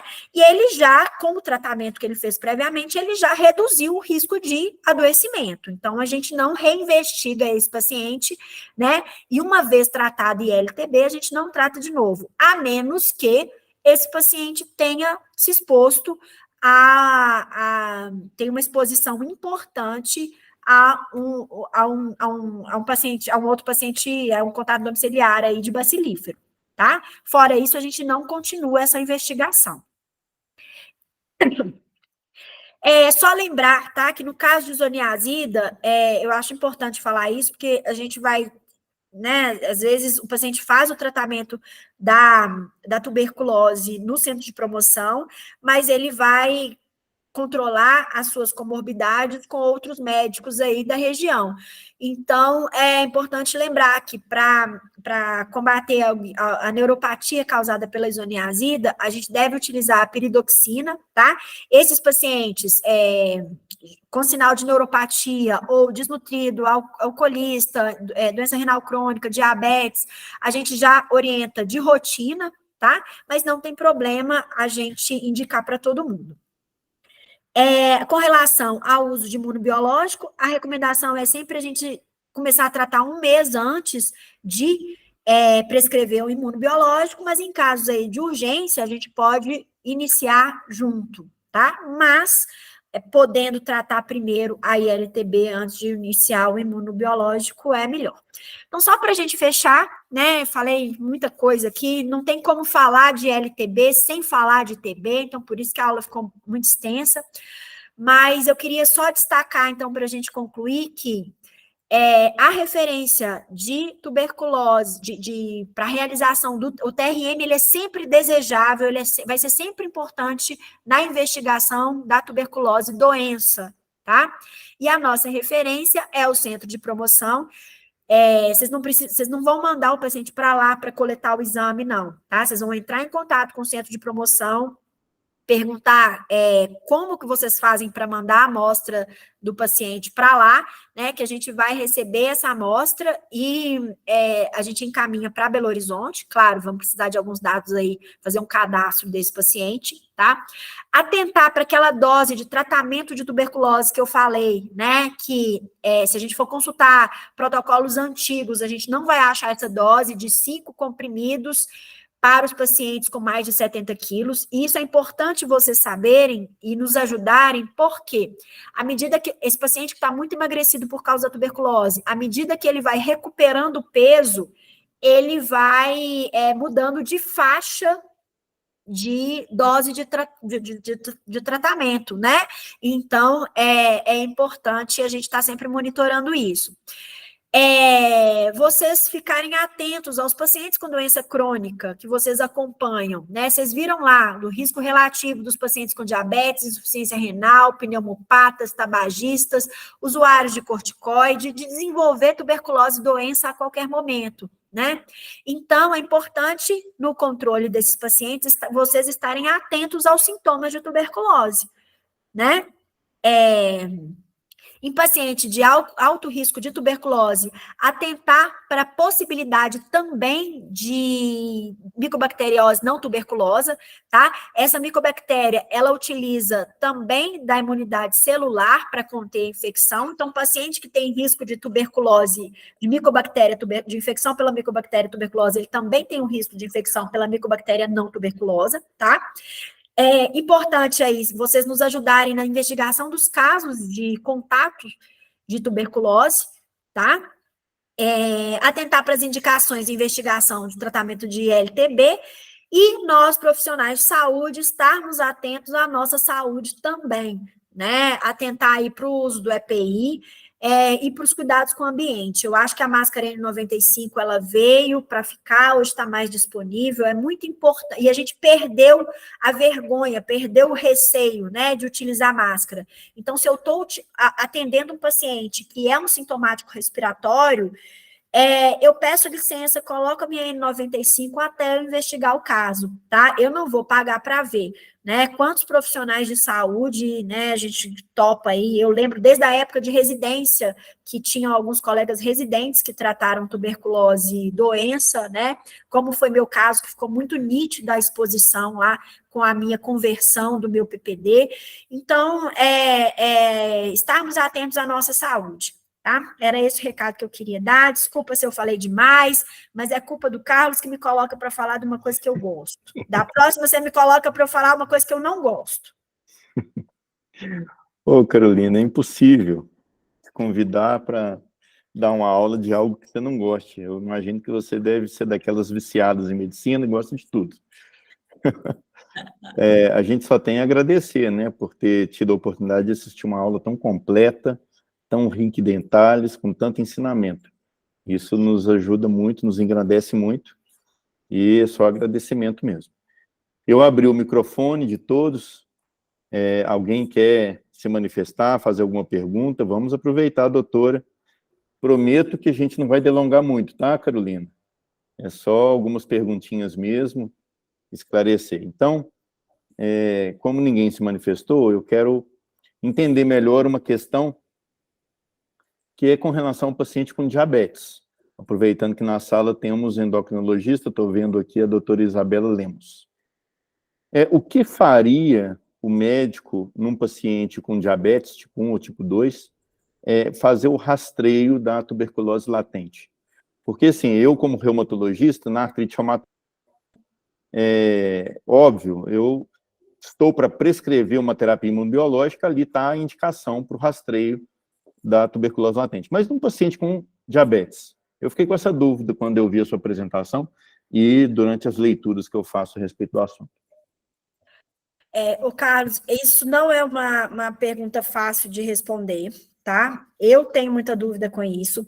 Nas publicações mais antigas com relação à tuberculose do Ministério da Saúde, eles associavam, por exemplo, a questão do tabagista em pessoas, eles estratificavam mais esse risco para a gente indicar a pesquisa. Então, eles colocavam tabagista acima de 65 anos, diabético acima de 65 anos, dava-se mais orientação. Agora, isso vem pura e simplesmente dessa forma nos manuais. Então, realmente é uma coisa que eu tenho dúvida. Inclusive com relação ao uso ao PPD, né, caso a gente tenha disponível, o que o Estado fala é que o IGRA vai chegar, mas que o PPD vai continuar, né? Então, assim, a gente não vai substituir o PPD pelo IGRA. Mas as duas situações, tanto o PPD quanto o IGRA, a gente fazer isso repetidamente é complicado, né? Não a gente teria que identificar aqueles pacientes de maior risco e no momento em que tem o maior risco. Isso realmente é difícil, tá? Eu não sei se a Isabela quer, às vezes tem alguma definição específica das sociedades, né? Que aí realmente eu não saberia dizer. Isabela, a palavra é sua. Primeiramente, boa noite, a aula é excelente. Não existe nenhuma orientação formal de rastreio universal, não, sabe? Pelo menos não nos guidelines, posso até dar uma conferida no de 2023 agora, mas oficialmente a gente faz rastreio de outras doenças autoimunes no diabetes tipo 1, então a gente faz sempre doença celíaca, anti-TPO, né? A gente sempre fica mais ou menos vigilante por causa das doenças associadas, né? Síndrome poliglandular autoimune. Mas em relação específica à tuberculose, não tem nenhuma orientação especial de rastreio, não. Só naqueles pacientes que a gente tem algum índice de suspeição mesmo, da doença, ou de contato, ou de qualquer outra coisa. Mas para rastreio universal, não. Muito bem, obrigado. Eu vou até colocar, vou só projetar aqui, Carlos, essa era a orientação antiga que a gente tinha. Desculpa, eu falei errado, diabetes, que eles casavam aí o valor do PPD, né, com outras questões. Então, por exemplo, diabetes mellitus acima de 10 era considerado um risco moderado em indivíduos abaixo de 65 anos. Então, era essa população que era rastreada. Tá? Então, assim, questão aqui de tabagismo, então essas informações eram casadas. Eu agora, a informação só vem dessa forma no guideline, nas orientações, né? E as publicações do Ministério da Saúde, elas são muito repetitivas com relação a essas informações, então eles não dão mais detalhes, né? Aí eu acho que caberia, e também não existe um score de pontuação, assim, para você pensar, né, eu vou associando esses riscos aqui para chegar no momento ideal. Então, realmente não tem, sabe? Eu acho que é avaliar caso a caso. Ok, obrigado. Samara. Ei, Carol, aula excelente, como sempre. Ô, Carol, só para aqui em Lafayette eu vou mandar para você lá no centro de especialidade, né? Então, já vou mandar direto para lá. E Ouro Branco, Gonhas, eu tive uma dificuldade em Ouro Branco de tratar o NTB. Acho que até cheguei a comentar com você. Onde que está organizado isso? Eu não sei, assim, porque eu tenho visto também que às vezes em algumas cidades fica na mão do médico do posto de saúde, não sei o quanto eles estão treinados para fazer esse tipo de tratamento, enfim, né, embora seja um protocolo, né, então fiquei um pouco na dúvida aí dessa organização de assistência, porque em Lafayette temos você, mas em outros locais, assim, às vezes eu não sei direito onde direcionar, sabe? Uhum.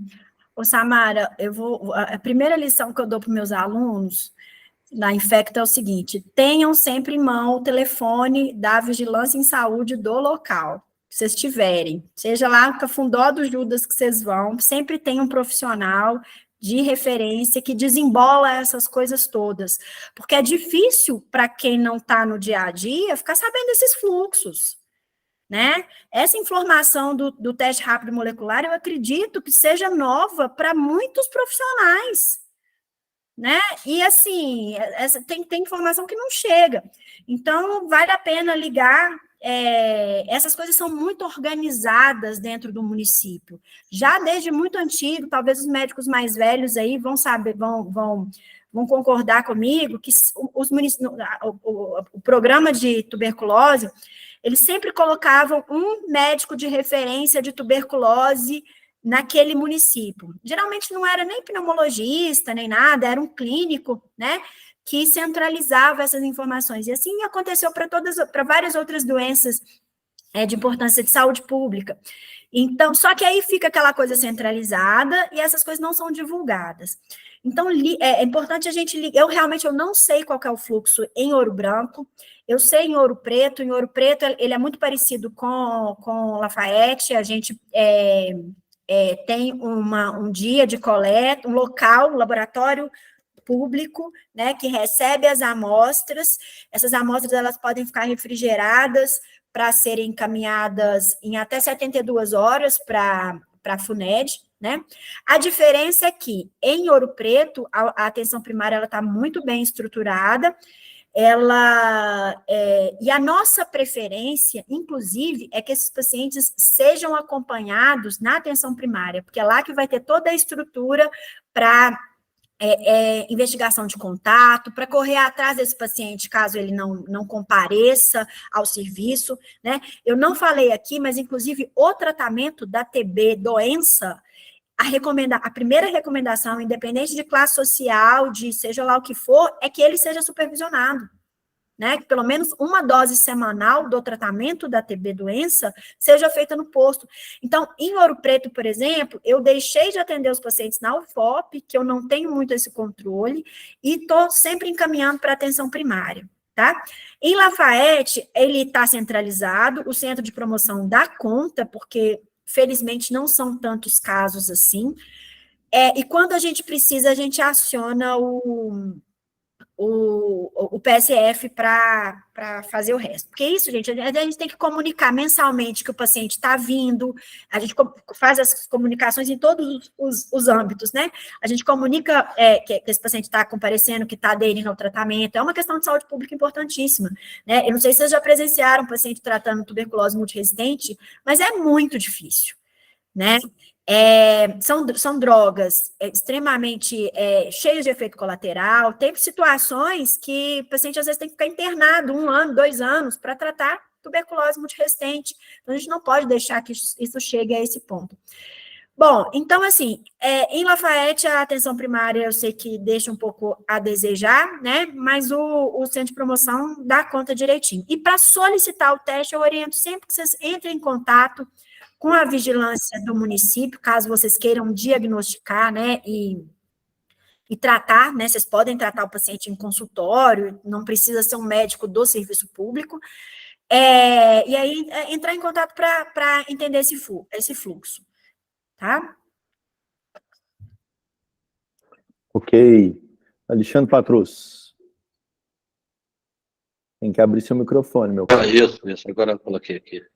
Parabéns, Carolina, excelente aula, né? Com muita capacidade.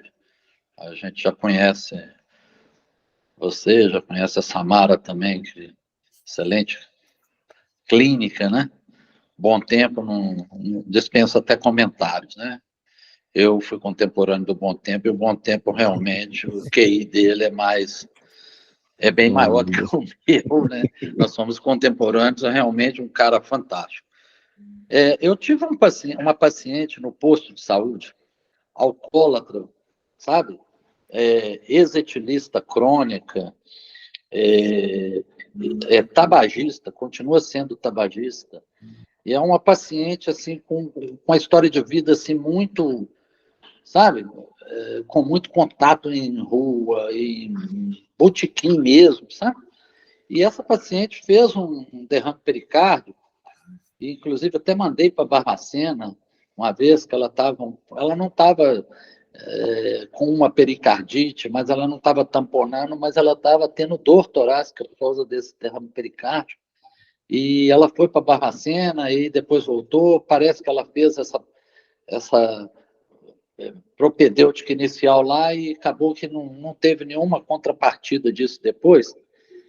E depois ela voltou a ter mantém, pelo menos a última vez, ela está sumida do posto, que ela continua fumando, mas bebida alcoólica ela não está usando mais. E ela é muito magrinha, emagrecida, e ela continua tendo um derrame pericárdio. Inclusive o colega fez, tinha até aquele movimento do swinging heart, né? O coração ficava balançando, né, na hora que ele contraía, no meio do derrame pericárdio. Essa paciente fez um PPD, eu não me lembro o valor, mas o PPD estava positivo. Inclusive, eu liguei para a Secretaria Municipal de Saúde, isso já deve ter mais de uns 2 anos. E a enfermeira lá falou, nossa senhora, manda para cá para a gente avaliar e tal, para a gente poder investigar isso direito. Só que a coisa, aí eu conversei com a Fernanda, ela me mandou um protocolo que tinha de um preenchimento, e depois o negócio, não sei o que aconteceu, foi feita avaliação por outros clínicos lá do local, e lá do CRS, lá ali perto da maternidade, né? E o negócio não foi para frente, sabe? Eu vou ver se eu consigo localizar essa paciente e vou tentar repetir o ecocardiograma dela, porque ela é realmente, assim, sabe? Eu fiquei muito preocupado. Ela não tinha nenhum sinal, assim, de derrame pleural, raio-x de tórax, doença pulmonar, pelo menos, né, manifesta, aparentemente ela não tinha, sabe? Eu queria saber como é que a gente procede nesses casos, principalmente num derrame pericárdio desse, numa paciente com uma história de vida dessa, sabe? E um PPD positivo, ainda existe aquela coisa do PPD forte, PPD fraco, como é que está isso? Assim, você tem valores de número, né, de você fazer uma escala desse PPD? Não tem uma correlação tão forte com doença, não, sabe, Patrus? E esses diagnósticos de tuberculose extrapulmonar, eles são difíceis, né? Então, esse paciente, talvez, se a gente indicasse uma internação e fizesse no líquido pericárdio com PCR, até mesmo teste rápido molecular, seria, né, bem interessante. E eu acho assim que o tratamento da tuberculose, quanto mais certeza a gente tem, é muito importante a gente ter certeza desse diagnóstico, né? Aqui no hospital que eu trabalho, vira e mexe, tem paciente internado com TC sugestiva, ou com essas suspeitas, fortes suspeitas aí de TB extrapulmonar, e que eles ficam doidos para fechar o diagnóstico, começar a tratar e mandar embora. Eu falo, gente, é difícil, porque esses pacientes já são naturalmente complicados, já são etilistas, hepatopatas, e aí você vai instituir um tratamento que você não tem muita certeza, se torna um problema de saúde pública gravíssimo, né? Eu já tive, inclusive, um caso desse que eu tive que entrar em contato, solicitar ao Ministério Público que uma internação compulsória do paciente, que era um paciente que era uma tuberculose pulmonar, que ele só tratava quando ele estava internado, e aí ia para o domicílio, parava de tratar e tal, piorava de novo, e aí eu pedi intervenção do Ministério Público, e aí eles conseguiram uma internação compulsória desse paciente no Júlio Kubitschek. Mas isso demorou anos, né? Inclusive, quando ele foi internado no Júlio Kubitschek, eles fizeram a broncoscopia dele lá, ele já não tinha mais a tuberculose. Mas de tanto que demorou. Mas é complicado e a gente precisa ter com precisão esse diagnóstico, passar aí da presunção e ter um diagnóstico mais definitivo, porque vão ser pacientes difíceis de tratar. Né? Mas a gente tem esse caso aí para o líquido pericárdico, se a gente conseguir coletar, vamos ter outras opções. Ok, obrigado. Mais algum colega? Eu vou aproveitar então, né? Carolina, lá nos idos de 2015, eu acompanhei um paciente que um quadro até de artrite psoriásica, e fez o PPD prévio, e esse PPD deu reator, e nós fizemos o tratamento, na época utilizava-se a isoniazida por 6 meses, e a gente ficou, assim, relativamente tranquilo em prescrever a terapia imunobiológica para ele, sabe? Com 2 meses de tratamento com isoniazida. Era o que se fazia na época e estava autorizado. Hoje até se reduziu esse tempo, passou para 30, como você bem disse na sua aula. E o que aconteceu? Esse paciente, com 2 para 3 meses de terapia imunobiológica, ele passou a ter um quadro febril e uma dor abdominal muito intensa. E na investigação da dor abdominal e dessa febre vespertina, noturna, ele apresentou alterações nodulares no baço e linfadenomegalia retroperitoneal. E aí nós aventamos a possibilidade de ser uma tuberculose extrapulmonar, ganglionar e esplênica. Ele foi internado no Hospital Biocor, fez as devidas propedêuticas e concluiu que foi realmente uma tuberculose. E aí me veio uma dúvida, sabe? Eu tenho essa dúvida, ela me persegue dia e noite.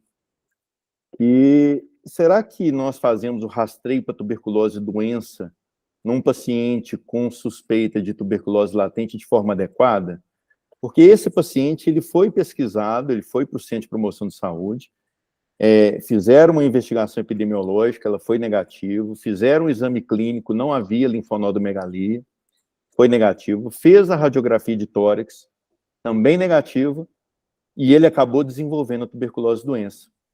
Foi o único caso que aconteceu comigo, ele é muito paradigmático, eu passei um aperto danado com ele, mas, enfim, a questão que eu faço é essa: será que o que a gente faz habitualmente cerca esses casos? Porque por que eu vejo que talvez a gente precise ser um pouco mais cauteloso? Porque a tuberculose num paciente usando a terapia imunobiológica é extremamente grave.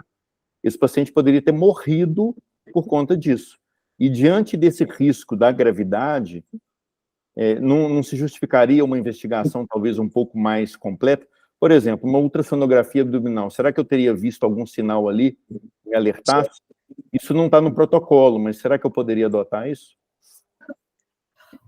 Carlos, eu acho difícil porque é difícil a gente trabalhar com saúde pública e com saúde individual ao mesmo tempo, né?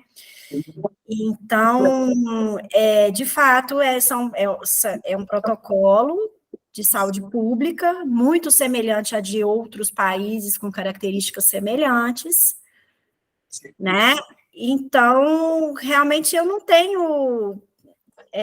eu acho que acho que a Laura está aí não sei se tem outros pneumologistas aí, mas eu acho que, primeiro, a gente não valoriza a tosse, a gente não dá o devido valor para a tosse igual deveria, né? Para a gente tem a tossezinha normal. É a tossezinha do cigarro, é a tossezinha normal, né? Mas para um pneumologista, tosse não é normal, né? Eu lembro dos meus professores de pneumologia, de pneu falando, eu tive aula com a Silvana Espíndola, que é uma das participa desses protocolos todos aí de tuberculose e tal. Ela falava que tosse não é normal, a gente não tem tosse normalmente, naturalmente, né? Assim, tem que ser investigado. E eu acho que a gente tem que sempre transportar essa preocupação, essas indicações de saúde coletiva, saúde pública, para o nosso consultório, o que a gente pode fazer de melhor para o nosso paciente. Então, assim, além disso, soma-se a isso as dificuldades com raio-x mesmo, né? Laudos ruins,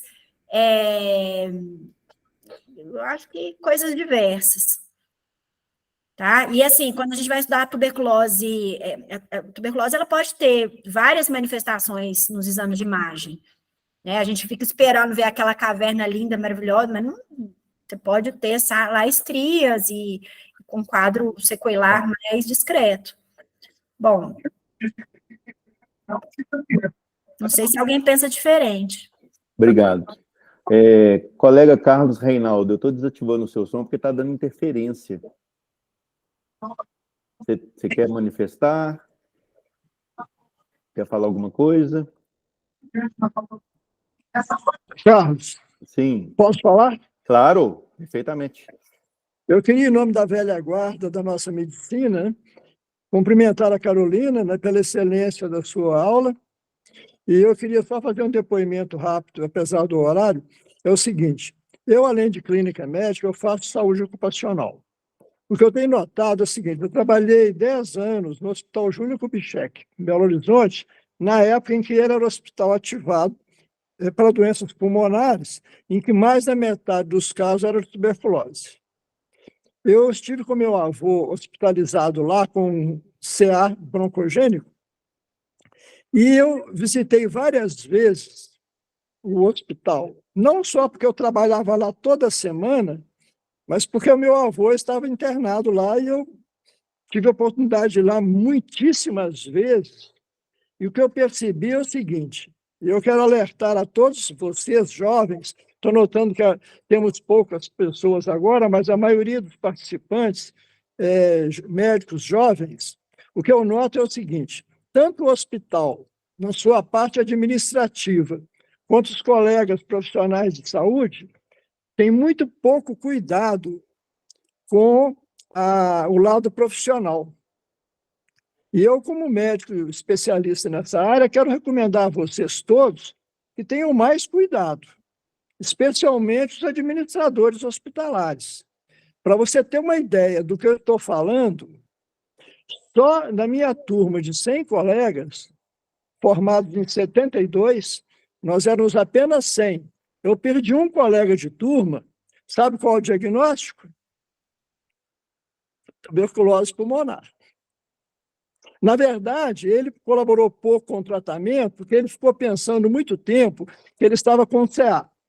Então, ele ficou preocupado e não iniciou logo o tratamento da TBC. Então, é um outro problema. É o médico interferir no seu tratamento. Eu acho o seguinte, profissional de saúde que lida com casos suspeitos ou até mesmo confirmados, maior cuidado. Então, você imagina, estatisticamente, se nós perdemos um colega com TBC pulmonar em pleno século XX, que foi no século passado isso, né? Foi nos anos 80, mas numa época que já podia prevenir muito bem essa tuberculose dele. 1%, né? De taxa de letalidade. Então, por uma doença transmissível e evitável.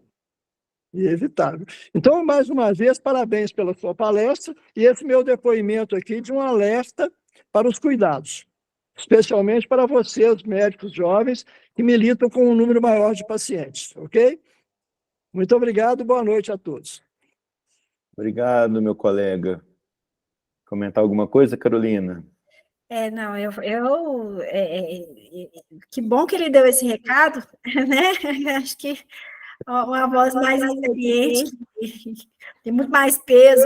Mas eu, na minha época de residência, tive 2 colegas, e nem eram colegas residentes da infectologia, mas residentes de clínica médica, que tiveram tuberculose durante a residência, porque a gente soma a exposição, as condições de saúde, né, plantão noturno, todas essas questões aí que mexem muito com a imunidade do indivíduo, é um prato cheio para a tuberculose. Eu acho que é muito importante, a gente banaliza isso demais. Se você for pensar, quantos pacientes aí num pronto atendimento, com queixa de febre, astenia, né, um emagrecimento, às vezes, que não está perceptível, a gente atende. Então, isso ao longo da nossa vida ocupacional, isso vai ficando extremamente, vai se acumulando, né? Recentemente, né, a gente viu essa onda aí, principalmente depois da NR32, que ela coloca que que os profissionais médicos, para a gente receber, né, a insalubridade máxima, a gente teria que estar exposto o tempo inteiro, em tempo integral ao agente biológico, né? E é óbvio que a gente não está exposto ao tempo integral à micobactéria. Mas, então, nós perdemos aí a nossa insalubridade, mas continuamos com uma ocupação insalubre.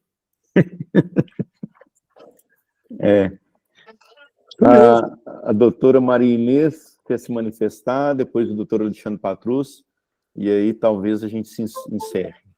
Maria Inês, por favor.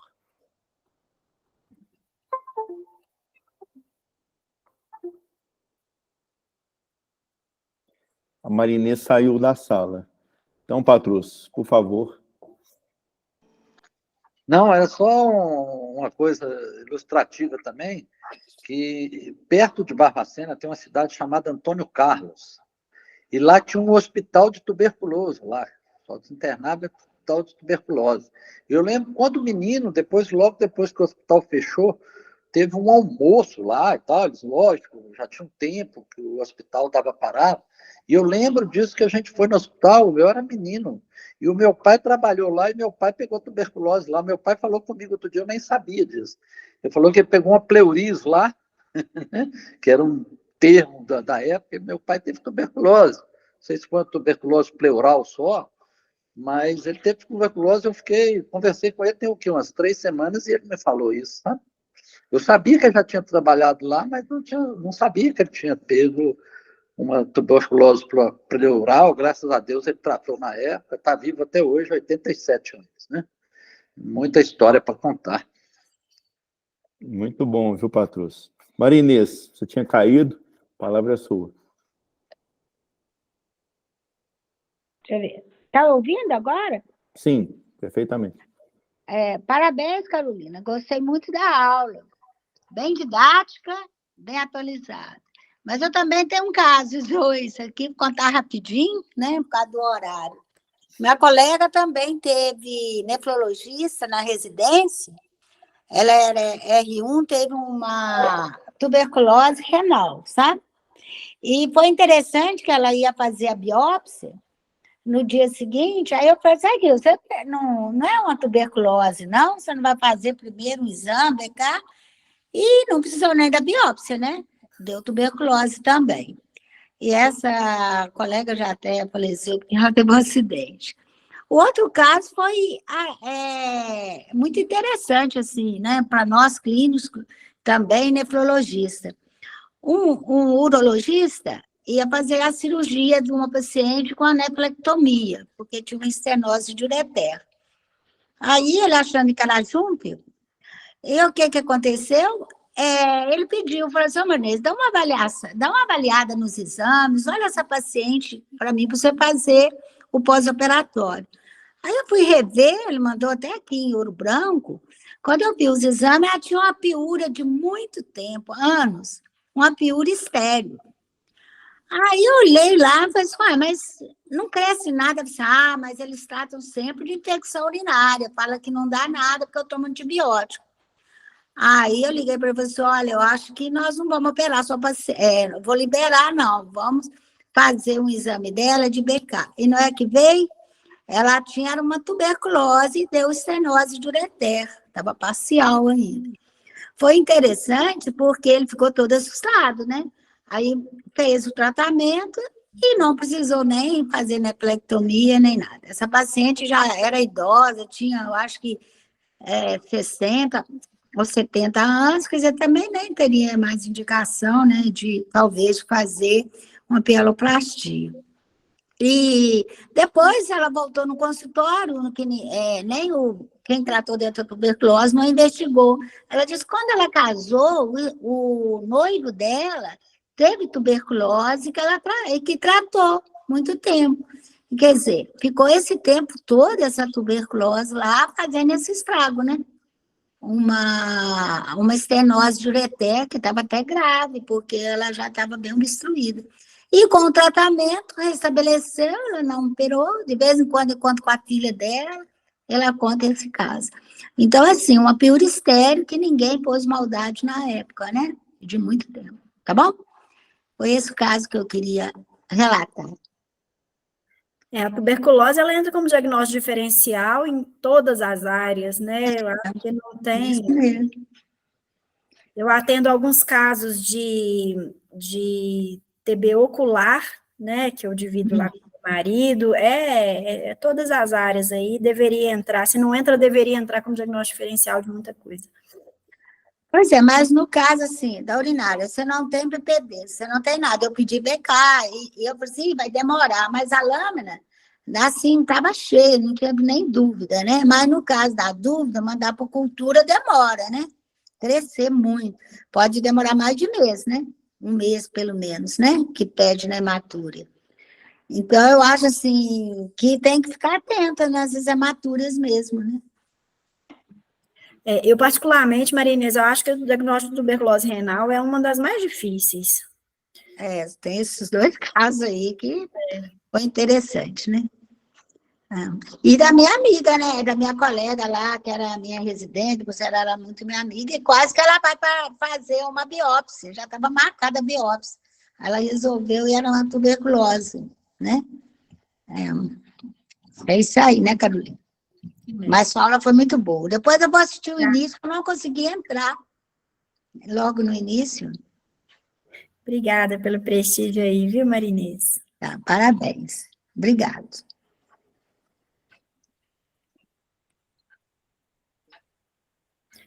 Carlos, acho que seu microfone está desligado. Para quem perdeu alguma parte da aula, ela está sendo gravada e eu vou disponibilizar em algum momento aí no YouTube, eu aviso vocês. Carolina, Ótimo. não vamos delongar mais, ocupamos 2 horas do seu precioso tempo. A gratidão é eterna, como sempre. Você está colaborando muito conosco aqui da Associação Médica. Primeiro, aquela aula fabulosa sobre arboviroses, dengue, chikungunya. Nós fizemos às pressas, foi maravilhoso. E, mais uma vez, você nos abrilhantando aqui com essa aula linda, perfeita. É só agradecer mesmo. Quero deixar para você aí a palavra final para o encerramento e agradecer muito mesmo. Tá? Obrigada mais uma vez pelo convite, viu, Carlos? Vou pedir desculpa, pessoal, hoje eu estou cansada, não sei se eu falei, depois quem for assistir a gravação aí vai ver que pode ter coisa até desconjuntada, estou cansada, as palavras não vêm à cabeça com muita facilidade, vocês me perdoem, mas me coloco à disposição lá no Centro de Promoção da Saúde, tá? Para a gente investigar, acompanhar os pacientes, trocar ideia,